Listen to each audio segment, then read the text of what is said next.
पर आपको लेकर चलते हैं। डॉक्टर सतीश पूनिया मीडिया से मुखातिब हो रहे हैं। 5 बजे का उनका वक्त था और अब प्रेस कॉन्फ्रेंस को वो शुरू करें। जरा देखते हैं और सुनते हैं कि वो किन किन बिंदुओं को उठाते हैं और जिस तरीके से एलिगेशंस वीडियो ऑडियो टेप के अंदर लगे हैं उनको लेकर वो क्या कुछ कहते हैं।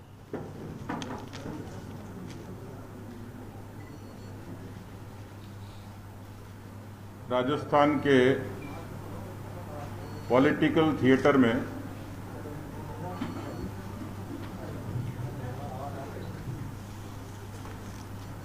जो ड्रामा चल रहा है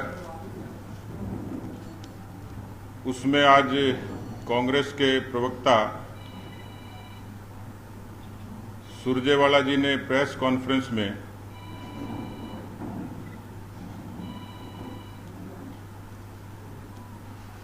कथित रूप से कई बातों को वहां रखा, लेकिन जो एक बात रखी उन्होंने, एक ऑडियो टेप का जिक्र किया। हास्यास्पद बात यह कि अपनी पार्टी के तो लोगों का किया ही, लेकिन उन्होंने भारतीय जनता पार्टी के नेता और केंद्रीय मंत्री गजेंद्र सिंह जी का जिक्र किया। उसी संदर्भ में उन्होंने किसी संजय जैन का जिक्र किया। अब इस टेप का स्टेटस क्या है, मैं उनकी प्रेस कॉन्फ्रेंस देख रहा था तो इस तरीके से बयान कर रहे थे जैसे एसओजी के डीजी हों। मुकदमा दर्ज करना चाहिए, तुरंत गिरफ्तार करना चाहिए। ये टेप उनके पास कहां से आया? क्या सोशल मीडिया पे जारी किसी टेप की कोई ऑथेंटिसिटी है? क्या उसकी जांच हुई थी? और जो हवाला और संदर्भ दिया गया उसमें ऐसा प्रतीत होता है कि वो मुख्यमंत्री निवास से जारी हुआ, किसी लोकेश शर्मा के द्वारा जारी हुआ।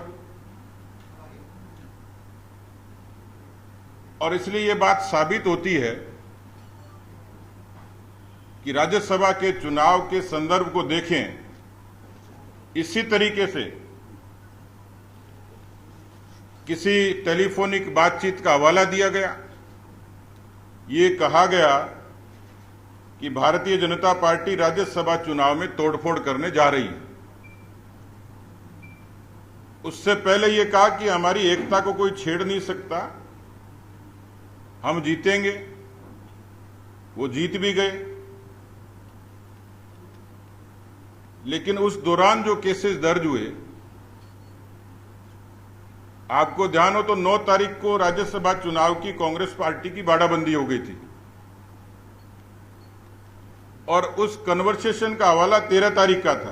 क्या यह संभव है कि 9 तारीख की बाड़ाबंदी में 13 तारीख को कोई बाड़े से उनके लोग ले आए, 2 अदने से लोग पकड़े गए, उनकी बातचीत को इस तरीके से प्रचारित किया गया कि बीजेपी के नेता है? कोई भी स्थापित नेता नहीं था। और आज गजेंद्र सिंह जी ने खुद ने कहा है इस ऑडियो टेप की दुनिया की कोई एजेंसी जांच कर ले वो तैयार है। इसका मतलब साफ है कि कांग्रेस पार्टी मुखिया और ये पूरी सरकार भारतीय जनता पार्टी की मानहानि करने के लिए इस तरीके के उपक्रम रचती है। ये जाहिर सी बात है कि झगड़ा उनका है, कहीं दृश्य में नहीं थे।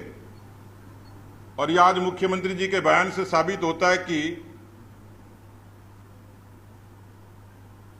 आज उन्होंने कुछ एक इंटरव्यू में बयान दिए। उन्होंने कहा कि जब मैं एमपी बना तो सचिन पायलट 3 साल के थे और अभी आ जाएं तो मैं उनको गले लगा लूं। तो भैया गले ही लगा लो, राजस्थान की जनता को क्यों छोड़ रखा अभी सारा? दूसरी बात उन्होंने कही उसी दौरान कि 1.5 साल से हमारा कोई संवाद ही नहीं। कितनी विचित्र बात है कि मुख्यमंत्री और उप मुख्यमंत्री का संवाद ही नहीं। बीजेपी कहां से आ गई? मैं बहुत लंबी बात नहीं करूंगा, लेकिन सुभाष चंद्र बोस जी से लेके और सचिन पायलट जी तक की यात्रा में क्या जितने लोग कांग्रेस से टूट के गए, बीजेपी का षड्यंत्र था क्या? अपने झगड़े को, अपनी लड़ाई को बीजेपी के माथे पर मढ़ना और जिस तरीके से राजस्थान में भय का वातावरण तैयार किया, जनप्रतिनिधियों के बीच में, छोटे दलों के बीच में, निर्दलियों के बीच में, उनकी अपनी हैसियत होती है, उनका अपना स्वतंत्र विचार है। जिस तरीके के बीटीपी के लोगों के साथ में वीडियो आप सब ने देखे, मैं दोहराना नहीं चाह रहा, वो क्या था? उनको अपने निर्वाचन क्षेत्र में जाने के दौरान उनकी गाड़ी की चाबी छीन ली। क्या ये हनन नहीं था विशेषाधिकार का? वो हाईवे किंग में 4 घंटे तक बंधक बनाए गए कांग्रेस पार्टी के सरकार के 2 मंत्रियों के द्वारा। ये कांग्रेस के इस शासन की सीधी सीधी सी बानगी याद दिलाती है आपातकाल की, जिसके खुद गवाह अशोक गहलोत जी। 124A अंग्रेजों का कानून, उस अंग्रेजों के कानून को जिसकी पैरोकारी 2019 में हटाने के लिए खुद की पार्टी ने की, और दर्द हुआ उनको जब कन्हैया कुमार और हार्दिक पटेल पर लगा। आज उस 124A की आड़ में और जिस तरीके से मुकदमे दर्ज कर डराने और धमकाने का, भयभीत करने की कोशिश हुई है, मुझे लगता है कुर्सी जाने का भय का इससे बड़ा कोई एविडेंस नहीं हो सकता। दूसरा मुझे ऐतराज है, रणदीप सुरजेवाला जी एसओजी के डीजी हैं क्या? जो भाषा इस्तेमाल की, सोर्स क्या है उसका? क्या जांच हो गई थी? इस तरीके की बनावटी बातों से हमारी पार्टी के नेताओं पर तो कम से कम लांछित नहीं करें। संजय जैन का जिक्र आया, उसको अपराधी एस्टेब्लिश किया, पकड़ा होगा, लेकिन संजय जैन भारतीय जनता पार्टी का कोई नेता नहीं है। और चौंकाने वाली बात यह है कि वो कांग्रेस पार्टी का लूणकरण सर का ब्लॉक अध्यक्ष रहा है, कांग्रेस के नेताओं का शागिर्द है, वो राजनीतिक हलकों में घूमता होगा। लेकिन मुझे लगता है कि कहीं संजय जैन को भी प्रायोजित तरीके से बीजेपी के नेताओं को बदनाम करने के लिए तो नहीं लगाया गया, पूरा फ्रेम किया ड्रामा। इस बात पर भी ऐतराज है कि संजय जैन का स्टेटस तय करें वो, और इस बात से साफ नजर आता है कि अशोक गहलोत जी कुर्सी बचाने के लिए इतने विचलित हैं, इतने असंतुलित हैं कि वो प्रतिशोध की राजनीति पर उतर आए। ये हताशा पुत्र की हार भी हो सकती है, ये हताशा इनकम टैक्स के छापे भी हो सकते हैं, लेकिन मुझे लगता है इस बात का जवाब राजस्थान की जनता मांगती है कि राजस्थान की सरकार को बाड़े से कितने दिन चलाओगे? 500 से ज्यादा मौतें हो गई, आज भी 800 का आंकड़ा है, 6000 से ऊपर केसेज हो गए। उन मंत्रियों को और विधायकों को वहां की जनता ढूंढ रही है और वहां की सरकार उस बाड़े में फुटबॉल खेल रही है। इसका जवाब तो जनता जरूर मांगेगी। आपको हक है, आपकी सरकार है, लेकिन मुझे लगता है यह हक तो कतई नहीं है। इसका जवाब हम मांगते हैं राजस्थान की जनता की तरफ से कि कृपया यह स्पष्ट करें कि बाड़े से कितने दिन सरकार चलेगी। कोरोना का कहीं जिक्र नहीं है, एक लफ्ज भी कभी कहा हो कोई रिलीफ के काम का। इसलिए मेरा सख्त ऐतराज है कि जिस तरीके से गजेंद्र सिंह जी पर आरोप लगाए और झूठा इस तरीके से प्रचारित किया गया, एक किस्म से ये मानहानि है। उन्होंने स्पष्ट कर दिया खुद ने, और संजय जैन की आड़ में जिस तरीके से उनको बीजेपी का नेता साबित करने की कोशिश हुई है, मेरा ऐतराज है। मैं एक जिम्मेवार पार्टी के अध्यक्ष के नाते कह सकता हूं कि पार्टी का कोई पदाधिकारी नहीं, कोई हैसियत नहीं।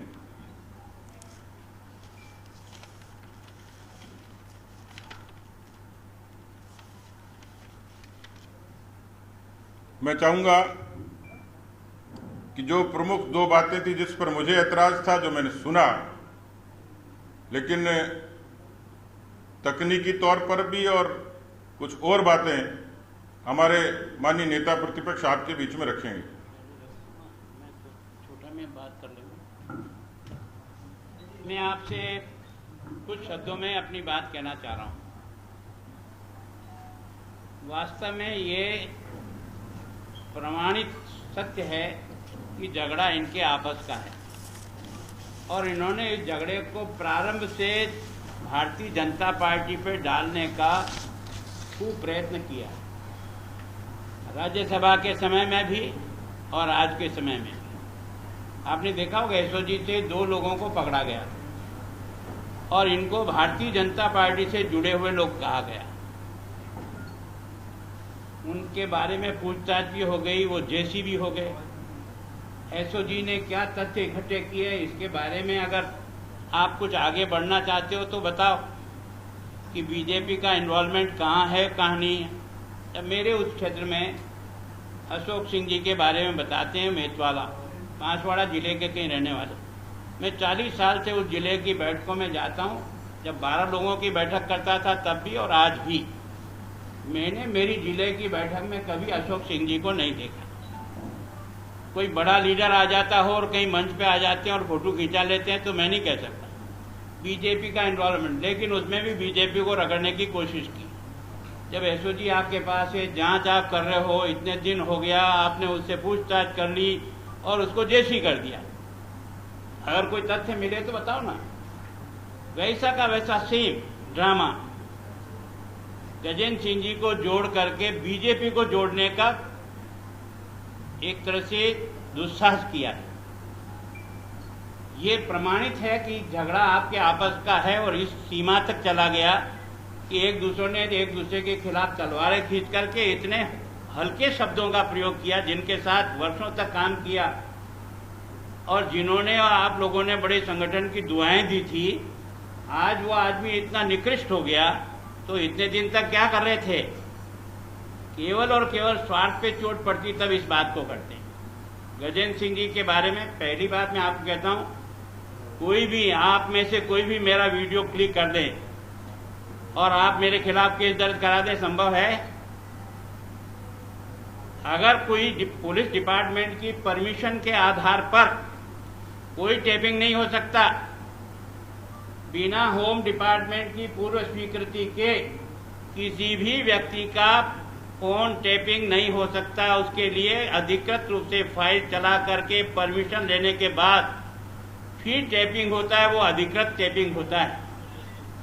हमारी एसीबी भी जो टेपिंग करती है ना, उसके बारे में भी पहले स्वीकृति लेने के बाद आगे का काम बढ़ाती है। उसका अपना एक प्रोसीजर है। ऐसे तो रस्ते चलता कोई भी आदमी किसी के साथ में कुछ भी बात करे। और आपका जो आज का जो ये मीडिया जिस ढंग से चलता है ना, मुझे किसी लड़की के साथ जोड़ करके हंसती हुई दिखा, कहते था गुलाब जी का चरित्र तो ऐसा है। क्या ये सही है? इस तरह का टेपिंग का कोई अधिकार है? और किस अधिकार से आपने ये टेपिंग किया और जिसके बारे में और गजेंद्र सिंह जी को जोड़ने का प्रयास किया? आप में से कोई मुझे फंसाने के लिए कोई मोहनलाल मेरा कोई पुराना परिचित हो उसको खड़ा कर दे और उसे कहे तुम ये करना, ये करना, ये करना, ये करना, ये करना, मैं तुम्हारी अभी गुलाब जी से बात करा देता हूँ, जुड़ गया मैं। ये कोई सत्यता नहीं है। इस हल्केपन से अगर राजनीति चलेगी ना तो ये देश का दुर्भाग्य होगा। और इसलिए मैं उनको चुनौती देता हूं कि इस प्रकार के रिकॉर्ड का कोई ऑथेंटिक कानून नहीं है, कोई एविडेंस नहीं है। यहां तक कि अगर कोई एविडेंस के रूप में भी इसको पेश करना चाहे तो कोर्ट स्वीकार नहीं करती है। इनको सब बातें इस बारे में ध्यान में आना चाहिए कि इस प्रकार का ये जो कुछ भी आपने किया, कौन व्यक्ति है? सरकारी एजेंसी ने कोई टेपिंग किया क्या? सरकारी एजेंसी के रिकॉर्ड के आधार पर है क्या? तब तो आप कहीं बढ़ सकते हो, कोई किसी को जोड़ दे उसके आधार पर। तो ये जो है बीजेपी को इस सारी लड़ाई में जोड़ने का एक दुस्साहस मात्र है। शुरू से लेकर के इस बात को बार बार घुमा रहे हैं। झगड़ा घर का है, झगड़ा जो कुछ भी है बिखराव आपका है। और ये बात आज नहीं है। राजस्थान जिस दिन से मुख्यमंत्री का चयन हुआ और दिल्ली में जो 5 दिन तक कुश्ती चली, वो सारी राजस्थान की जनता ने देखा है। और हाउस में मैंने देखा है कि जब उप मुख्यमंत्री बोलता है तो मुख्यमंत्री चला जाता है, मुख्यमंत्री बोलता है तो उपमुख्यमंत्री सीट पे नहीं रहता है ना। किस प्रकार के स्टेटमेंट आते हैं एक दूसरे को, ये जग जाहिर है तुम्हारी इस आपसी विवाद को, और उसके कारण से जो दशा बनी है राजस्थान की, वो आप हमारे माथे मंडने का दुस्साहस कर रहे हो। वो 2 एसओजी के पकड़े, उनका क्या हुआ? ये केस बनाया, इसमें गजेंद्र सिंह जी को आपने जोड़ने का प्रयास किया, और वो बिल्कुल ठोक करके इस बात को कह रहे हैं चाहे जिस एजेंसी से जांच करा लो। मैं सोचता हूं कि ये जो जिस प्रकार का घनौना खेल चल रहा है ना, मैं सोचता हूं अगर इस प्रकार की क्रिया चली तो लोगों का विश्वास इन राजनेताओं के इन बातों से उठ जाएगा। इसमें आप और हम सब जिन राजनेताओं की जो कुछ भी प्रतिष्ठा है ना, वो मटिया मोट हो जाएगी। अगर सत्य है तो प्रमाणित करो, दंडित करो। घबराते काहे को है? सरकार चला रहे हो या कोई दया के पात्र बने बैठे हो? तुम्हारे पास सारी एजेंसी है ना। मैंने पहले भी तुम्हें कहा था कि आप अगर किसी चीज को कहते हो तो उसको प्रमाणित करो, ताकि कम से कम उसके आधार पर सच और झूठ का फैसला हो सके। इतना मैं निवेदन करना चाहता हूं। जो प्रोसीजर इन्होंने अपनाया है टेपिंग का, उसकी कोई वैलिडिटी नहीं। आप और मैं आपस में बात कर रहा हूं, मेरी पत्नी आपसे बात कर रही है, कोई किसी पड़ोसी से बात कर रहा है, इस टेपिंग के आधार पर आप किसी तो केस में जोड़ने का प्रयास करोगे। कोई मर्डर करके आ गया, और मर्डर करके आने के बाद अगर मान लो उसने आपसे बात कर ली, आपका मिलने वाला है, तो क्या आपको मुझे उस मर्डर से जोड़ दोगे? हाँ, अगर उस मर्डर के बारे में मेरा कोई क्लू मिलता है तो जरूर मैं दोषी हूँ। लेकिन वो चूंकि करके आया जिसके बारे में मुझे पता नहीं, उसने मुझे टेलीफोन किया और उसके आधार पर आप उसे मुझे केस से जोड़ दोगे। मैं सोचता हूँ ये ठीक तरीका नहीं है। ठीक तरीके से करो। जो आपने FIR दर्ज कराई है, उस FIR को दर्ज कराने में जो आपने गजेंद्र सिंह जी का नाम जोड़ा है, मैं सोचता हूँ पहले आदमी थोड़ा धैर्य रखते, पहले तथ्यों को ठीक प्रकार से खोज लेते। जिन लोगों को जिस संजय जैन का नाम लेकर के आप इसको कर रहे हो, उसके वर्षन को और उसके आधार पर कहीं तो उसकी मिलान करने के बाद कुछ करते तो ज्यादा अच्छा लगता है। केवल उछालने के लिए उछाल दिया, ये उचित नहीं है। और इस प्रकार का व्यवहार करना मैं सोचता हूँ लोकतंत्र के गरिमा को गिराने वाला हो।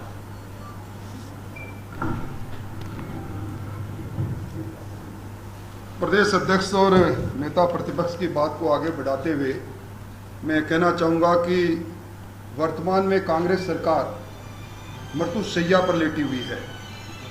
कांग्रेस के वर्टिकल डिवीजन में 2 बड़े धड़े 2 5 सितारा होटल में कैद है, और ऐसे समय में गृह मंत्री के रूप में मुख्यमंत्री जी ने जो एजेंसी का इस्तेमाल, बेजा इस्तेमाल किया है, लगता है कि राजस्थान में एक वाटरगेट कांड आकार ले रहा है। मेरी मांग है कि लोकेश शर्मा किस हैसियत में उस कंसोलिडेटेड फंड से तनख्वाह ले रहा है, कौन से पद पर काम कर रहा है, और इस सबसे पहले इसको गिरफ्तार करके इसने जो फैब्रिकेटेड वीडियो बनाया है उसकी जांच पड़ताल होनी चाहिए। इंडियन टेलीग्राफिक एक्ट बना हुआ है, उसके अनुसार बिना prayer permission of the government आप कोई टेप कर नहीं सकते। ये पूरा कांड इस बात को उजागर कर रहा है कि राजस्थान के अंदर जनप्रतिनिधियों, उनकी निजी निजात पर लगातार हमला जारी है। हमने पहले भी कहा कि हमारे टेलीफोन टेप हो रहे हैं, ये इस बात को सिद्ध करते हैं। आज कोई भी टेलीफोन पर मिमिक्री करके किसी की भी भाषा निकालकर कोई भी बात कह दे और उस पर मुकदमा दायर हो जाए, राजस्थान के इतिहास के अंदर पहली बार इसी एक सप्ताह के अंदर ये तीसरा 124A के अंदर मुकदमा दर्ज हुआ है।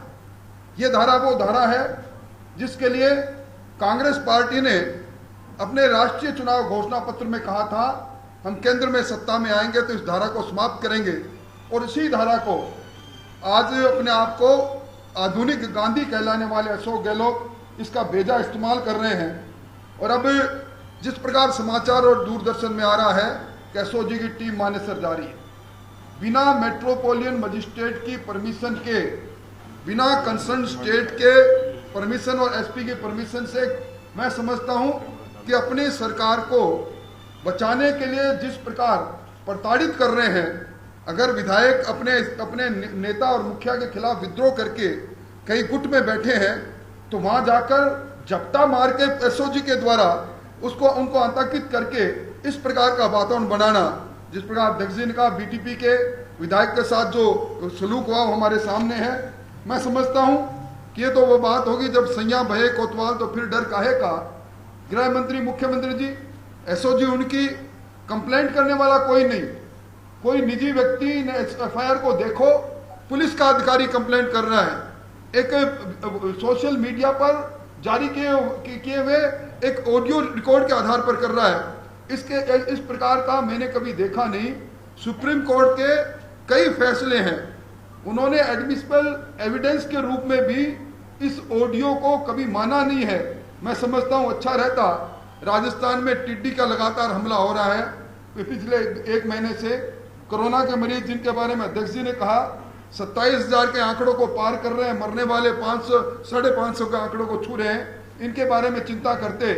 दुर्भाग्य है राजस्थान के 7 करोड़ लोगों का कि उनकी 0.5% से चुनी हुई सरकार आज न केवल लड़खड़ा के मृत्यु शैया पर है, बल्कि बिना सरकार के आज राजस्थान के अंदर पिछले कई महीनों से शासन चल रहा है।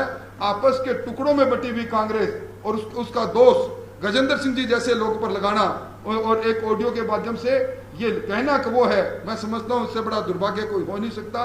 हम इसका कानून विज्ञों से भी बात करेंगे और सड़क से लेकर संसद तक सब जगह हम इस बात को, अगर इस सरकार किसी प्रकार का इस आपराधिक कृत्य करती है तो हम उसका पुरजोर लोकतांत्रिक तरीके से विरोध करेंगे। सर, बीजेपी मामला दर्ज कराएगी इसमें लोकेश शर्मा और निश्चित तौर पर मेरी मांग है, ये मेरी मांग है कि लोकेश शर्मा पर पहले मुकदमा दर्ज करो। किस हैसियत से उसने रात को सीएम और रेजिडेंस पर बैठकर इस प्रकार के सोशल मीडिया के अंदर ये वीडियो जारी किया, कहां से ये ओरिजिनेट हुआ, इसकी जांच सबसे पहले होनी चाहिए थी। तब दूध का दूध और पानी का पानी निकलेगा। और अगर सरकार में हिम्मत हो तो पूरे मामले को सीबीआई को सौंप दो।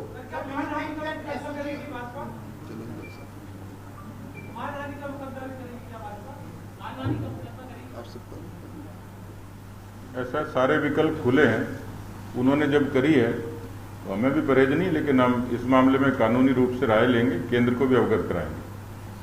आप गुलाब जी, आप होम मिनिस्टर रहे हैं, थोड़ा सा बताइए कि अगर किसी का फोन, जैसे इस पूरे केस में जो लीगल पॉइंट है वो बहुत ही महत्वपूर्ण है, हमें समझना जरूरी है। अगर किसी का फोन टैप करना है तो क्या प्रोसीजर रहता है? अभी होम सेक्रेटरी के साइन के बिना ये नहीं हो सकता। ये प्रक्रिया है कि उसके बारे में होम डिपार्टमेंट में फाइल जाएगी। वो कहेगा कि मेरे कोई 10 लोगों के फ़ोन किसी XYZ कोई भी इस प्रकार का प्रकरण है उसके बारे में जानकारी के लिए करना है, चाहे वो एसओजी हो, चाहे एसीबी हो, चाहे कुछ भी हो। वो फाइल पर पहले परमिशन लेते हैं और परमिशन के बाद वो अपने एक्टिविटीज़ को करते हैं, क्योंकि पुलिस अपराधी को ढूंढने के लिए ये सारी प्रक्रिया करनी पड़ती है। वो होता है वैलिड डॉक्यूमेंट, और उसके आधार पर चाहे व्यक्ति का टैप होता है तो वो भी अधिकृत होता है। बाकी इंडिविजुअल यहाँ रोज़ आपस में एक दूसरे के पड़ोसी का टैप रिकॉर्ड कुछ टैप कर लें फ़ोन पे और उसके आधार पर मुकदमे दर्ज कराना शुरू कर दें, तो मैं सोचता हूँ कि कोई कार्रवाई नहीं कर पाएगा।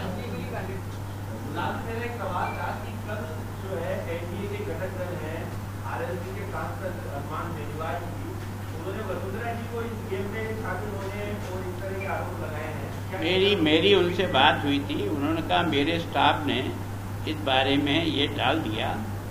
मैंने न तो किसी टीवी के सामने गया न किसी के सामने ये बात कही है। मैंने कहा ये जो आपका कृत्य है, ये जिस पार्टी के साथ मिलकर के आप काम कर रहे हो उसमें इस प्रकार की बात कहना किसी दृष्टि से उचित नहीं है। मैंने उनसे भी बात की और उसके बाद मैंने वसुंधरा जी से भी बात की। जो मेरे को लगता था कि इस बारे में तुरंत कोई बात करनी चाहिए, तो मैंने दोनों से बात की। क्या बात है कि कांग्रेस सरकार से आपके जो पूर्व मुख्यमंत्री है वो अनुकंपा में बंगला लिए बैठी है, वो तो नहीं खाली करवा रहे आप। अब ये उनका काम है, मुख्यमंत्री जब गुलाब चंद के हाथ में आएगा तब आप मुझसे पूछना। सतीश जी, क्या आपको लग रहा है कि ये एसओजी का मिसयूज हो रहा है? This government is misusing SOG? नहीं, इसमें शक कहाँ है। ये तो सारी बुनियाद जो है एसओजी और एसीबी पर है, पूरे एपिसोड की भयभीत करने की। अभी आपको थोड़े दिन में, ये तो अभी बाड़े में बंद हैं लोग, बाड़े के भीतर जिस तरीके से विधायकों का, निर्दलीय विधायकों का और बाकी रीजनल पार्टीज के लोगों का या दूसरी पार्टी से मर्ज हुए लोगों का जिस तरीके से उनको डराया जा रहा है इसी एसओजी और एसीबी के नाम पे, ये उजागर हो जाएगा, लेकिन ये यकीनन मिसयूज हो ही रहा है। सर ये जो आरोप लग रहा है कि वसुंधरा जी इज हेल्पिंग अशोक गहलोत, उस पे आपका क्या? देखिए, इन आरोपों में तो कोई दम नहीं है, और जिस संदर्भ में आपने प्रश्न पूछा है, हनुमान बेनीवाल जी एनडीए के घटक के नेता हैं, और उनको कल मेरी हमारे राष्ट्रीय अध्यक्ष जी की नेता प्रतिपक्ष की बात हुई है, और साफ तौर पर उनको कहा है इस पूरे संदर्भ में किसी भी तरीके से हमारी पार्टी के नेताओं के बारे में बात करने की आवश्यकता नहीं। उन्होंने स्वीकार किया है कि जो परिस्थिति थी वो नेता प्रतिपक्ष ने बताई है, और भविष्य में नहीं करेंगे, ये भी कहा। अमित शाह जी ने बात की है, मैंने राष्ट्रीय अध्यक्ष जी का जिक्र किया, उन्होंने किया ना बात। सर एक बात पता चलता कि जो स्पीकर की भूमिका है पूरे मामले में, जो नोटिस की गई आनंद फानन तुरंत कार्रवाई की गई, इस पर आपका क्या? देखिए, स्पीकर का एक सम्मानित पद है, वो संवैधानिक मर्यादा में है, उनका अपना विवेक क्या कहता है, लेकिन क्योंकि मामला अभी न्यायालय के यहाँ विचाराधीन है, इसलिए मैं उस पर टिप्पणी नहीं करूंगा। सर, क्या आपको लगता है कि स्मार्ट होना, इंग्लिश बोलना, जो गहलोत जी बोल रहे थे, क्या आपको लगता है कि वो राहुल गांधी की टिप्पणी कर रहे थे? निसंदेह। देखिए, एक मैं देख रहा हूं पिछले दिनों, आप लोग भी अपडेट हैं, कि कांग्रेस में 3 पीढ़ियां हैं। एक पीढ़ी बाबू जगजीवन राम जी से लेकर नरसिम्हा राव जी तक, दूसरी पीढ़ी माधव राव जी और राजेश पायलट जी तक, और तीसरी पीढ़ी ज्योतिरादित्य सिंधिया, सचिन पायलट और इस तरीके के नए लोग। नए लोगों की खेप है। सचिन पायलट के साथ जब इस तरीके का आचरण हुआ, तो कांग्रेस पार्टी के लोगों की एक बड़ी खेप है, जिसमें प्रिया दत्त शामिल हैं, मिलिंद देवड़ा शामिल हैं। मैं, क्योंकि इस बात से इस प्रेस का कंसर्न नहीं है, लेकिन आपके प्रश्न के संदर्भ में इतना निवेदन कर सकता हूं कि आप यदि देखेंगे तो आपको अच्छे से एहसास हो जाएगा कि कांग्रेस की नई पीढ़ी में कितनी अकुलाहट है इस फैसले को लेके। तो ये तो उनको तय करना है कि वो अंग्रेजी भविष्य में पढ़ाएंगे कि नहीं पढ़ाएंगे, अपने बच्चों को स्मार्ट बनाएंगे कि नहीं बनाएंगे। कांग्रेस यदि आगे कभी किसी अपने मैनिफेस्टो में ये शामिल कर सकती है, छूट है उनको। मैं इतना ही कहना चाहता हूँ, ये अशोक गहलोत मुख्यमंत्री के लायक बात है जो उन्होंने कही है। दुर्भाग्य है कि इस पद पर और इस गरिमा जगह पर इतने वर्षों के बाद पहुंचने के बाद, जो पार्टी के 40 साल तक रगड़ाई के बाद पहुंचे, उनको इस प्रकार के शब्दों का प्रयोग करना उचित है क्या, इसका निर्णय राजस्थान की जनता करे। हो सकता है ना, स्मार्ट होना कोई गुनाह है क्या? ऐसा आप में भी सारे लोग, बहुत सारे लोग सरकारी स्कूलों में पढ़े होंगे, लेकिन बच्चों को अंग्रेजी में भेजते हो आप लोग। गुलाब जी, आप लोग पिछले 2-3 दिन से कई बार बैठकें कर रहे हैं राजस्थान के राजनीतिक परिप्रेक्ष्य को लेकर, पर इन बैठकों को अनौपचारिक कहा जा रहा है क्योंकि वसुंधरा राजे नहीं आ रही है, और ये माना जा रहा है कि वसुंधरा राजे नाराज चल रही है, इसलिए वो जयपुर नहीं आ रही है। कि आप कई नेताओं ने बात भी की है उनसे, क्यों नहीं आ रही है वो, क्यों बैठकों में? मेरी उनसे कई बार बात हुई। कोई ऐसा निर्णायक जिसमें कोई निर्णय लेने के लिए उनकी आवश्यकता होगी, उन्होंने कहा बेटा मैं सावन का जो महीना है वो कर रही हूँ, आपको लगे तो आप मुझे जिस समय करोगे मैं 2.5 घंटे 3 घंटे में आपकी उस बैठक में पहुँच जाऊँगी। इतना मैं वही कहता हूँ जो मैं सुना, मैं कभी न मिलाता हूँ न कुछ जोड़ता हूँ। सर, अभी आपने कहा कि बेनीवाल जी ने कहा कि उनके स्टाफ ने डाल दिया और ट्वीट, लेकिन अभी भी उनके ट्विटर हैंडल पर हटाया नहीं उन्होंने। बात कर लेंगे। अगर इजाजत हो तो मैं भी कुछ पूछ लूं। हाँ, नहीं नहीं, आप तो जरूर क्योंकि आप लोग जवाब ही नहीं देते, तो इसलिए मैं चुप था। मैंने देखा आपका जवाब राठौड़ साहब देंगे। लेकिन अध्यक्ष तो आप हो पुनिया जी। मैंने इनको आपके लिए इनको अधिकृत किया कर दिया। बताइए, आप अपने आप को भारतीय जनता पार्टी सफाई देते हुए नजर आ रहे हो कि भाई उनकी व्यक्तिगत मामला है कांग्रेस का, हमारा कोई लेना देना नहीं है। लेकिन अगर भारतीय जनता पार्टी पे नजर डालें तो बिहार से लेकर के मध्य प्रदेश से लेकर के खूब डाल के आपस में झगड़ा करवा के सत्ता हासिल किया है। राजस्थान भी उसी आधार पे जा रहा है, इसलिए क्या कहें? ये मत आपका हो सकता है। भारतीय जनता पार्टी के ना तो ये संस्कृति रही है, हम एक सिद्धांत के साथ जुड़े हुए लोग हैं, और कांग्रेस का सर फुटबॉल आज राजस्थान का आम व्यक्ति गांव-गांव और ढाणी-ढाणी में बैठा हुआ देख रहा है। कांग्रेस का अंदरूनी झगड़ा ही है। ठीक है जी जी, बिल्कुल। एक बीएसपी के मर्जर को, क्योंकि संवैधानिक तौर पर उसमें बीएसपी की राष्ट्रीय अध्यक्ष मायावती जी ने भी पत्र लिखा है, प्रेस कॉन्फ्रेंस भी की, और संविधान के प्रावधानों में ये सुनिश्चित है कि किसी राष्ट्रीय दल का दूसरे दल में विलय उसके सदस्यों की 2/3 संख्या की सहमति से होता है। तो एक महत्वपूर्ण प्रेस कॉन्फ्रेंस बीजेपी की तरफ से की गई, जिसमें बाकायदा बीजेपी प्रदेश अध्यक्ष, नेता प्रतिपक्ष और उप नेता प्रतिपक्ष शामिल हुए और उन्होंने मीडिया से जवाब भी दिए और साथ के साथ ये भी कहा कि कांग्रेस जो आरोप लगा रही है उनको साबित करे और जो भी दोषी है उसके खिलाफ कठोर कार्रवाई करे, बेवजह इस तरीके से पैनिक क्रिएट ना करे। एक छोटे से ब्रेक के बाद जल्द